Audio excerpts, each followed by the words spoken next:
असं आहे की विद्यापीठात एकूण एफर्ट्स लावतो ना आपण, तर त्या एफर्ट्समध्ये परीक्षा घेण्यासाठीचे जे एफर्ट्स आहेत ते मला वाटतं खूप डिस्प्रपोर्शनेटली लार्ज आहेत.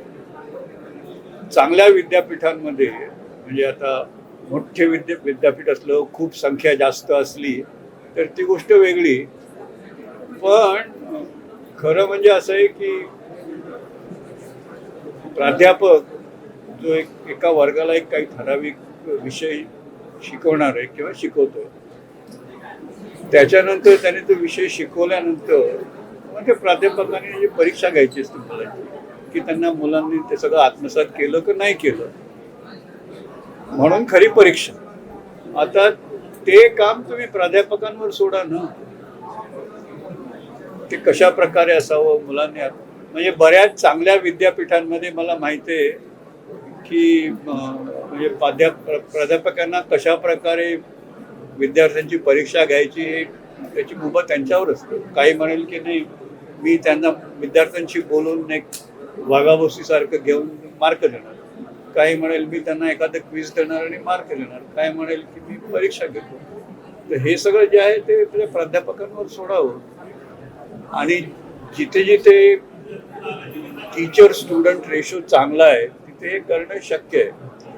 आपल्याकडे काय असं आहे की एकदम एकतर माझा तुमच्यावर विश्वास नाही, तुमचा माझ्यावर विश्वास नाही, मग तुम्ही तुमच्या विद्यार्थ्याला जास्त मार्क दिले मग माझं नुकसान होतं. या असल्या प्रकारच्या आर्ग्युमेंट्समुळे मग असं मोठं लाखो लोकांची परीक्षा घ्या. आणि लाखो लोकांची परीक्षा काही काही परिस्थितीत घ्यायला लागते. इंटरनॅशनल आहे. आपले जे एफर्ट्स आहे ते शिक्षणावर केंद्रित असले पाहिजे. परीक्षा घेणं, व्हॅल्युएशन करणं ही महत्वाची गोष्ट आहे, पण that is not an end in itself. End is to विद्यार्थ्यांना तयार करणं, ते महत्वाचं. परीक्षेचा उल्लेख केला तुम्ही आता, मात्र परीक्षेचे पेपरच फुटतायत आणि मग युवकांना रस्त्यावर उतरावं लागतं, आंदोलन करावं लागतंय, तरुणाई रस्त्यावरती येते. तरुणाई रस्त्यावर येते हे खरं म्हणजे ट्रॅजिक थिंग टू हॅपन, तसं होता कामा नये आणि त्याची कारणं विचारत जात नाही. पण असं आहे की आजच्या घटकेला टेक्नॉलॉजी एवढी प्रगत झालेली असताना you can have a system where परीक्षा म्हणजे एक question paper does not exist 2 minutes before actually delivery of question paper to student. तर मग ते पेपर लीकचा प्रश्नच येत नाही. आणि अशी टेक्नॉलॉजी शक्य आहे, पण ते का होत नाही. तर मला असं म्हणजे प्रश्न असा आहे की आपल्याला खरोखर इव्हॅल्युएशन करायचं आहे की त्या परीक्षेचा एक मोठा बिझनेस करायचा. आणि मग बिझनेस करायचं असेल तर मग मला काय म्हणायचं, ती गोष्ट वेगळी आहे. या सगळ्या प्रकरणानंतर महत्वाचा विषय आहे. तुम्ही पण ह्याच्या परीक्षेवर जास्त जाऊ नका.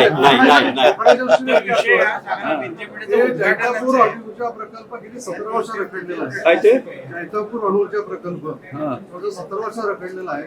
तुम्ही अनएससी त्या क्षेत्राशी संबंधित आहात मुख्य, त्याला कारण काय सांगा. त्याचं खरं कारण असं आहे की त्या फ्रेंच EPR सिस्टीम जी आहे त्याची किंमत खूप जास्त आहे.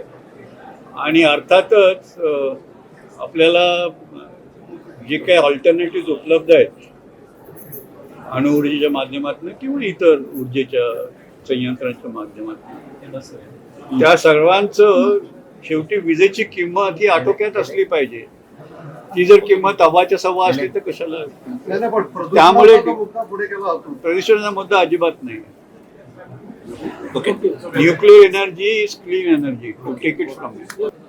खूप बरं वाटतं. असं आहे कोकण वैचारिक दृष्ट्या म्हणा किंवा शैक्षणिक दृष्ट्या त्याला खूप मोठा वारसा आहे. म्हणजे आमच्या इथे ॲटॉमिक एनर्जीमध्ये एसे कॉम्पिटिशन आम्ही कंडक्ट करतो. तेव्हा म्हणजे आता थोडं चित्र बदललं आहे, पण सुरुवातीला सतत कित्येक वर्ष त्या कॉम्पिटिशनमध्ये पहिला, दुसरा, तिसरा नंबर रत्नागिरीच्या मुलांचा असायचा.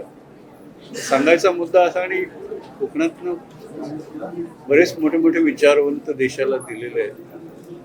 तर त्या पृष्ठभूमीवर आणि आजच्या घटकेला ज्या दिशेने जग चाललंय त्याच्यामध्ये म्हणजे आपण ज्याला म्हणतो की मानवाची जडणघडण ज्या पद्धतीने व्हायला पाहिजे त्याच्यामध्ये शिक्षणाचं फार मोठं महत्त्व आहे. आणि त्या दृष्टीने मला वाटतं या डेरवण परिसरामध्ये जी काही कामं झालेली आहेत, विकास म्हणजे घरं बांधणं, रस्ते बांधणं, ब्रिज बांधणं एवढ्या पुरतं मर्यादित असून चाललं नाही. ते विकासासाठी लागणाऱ्या पायाभूत सुविधा झाल्या.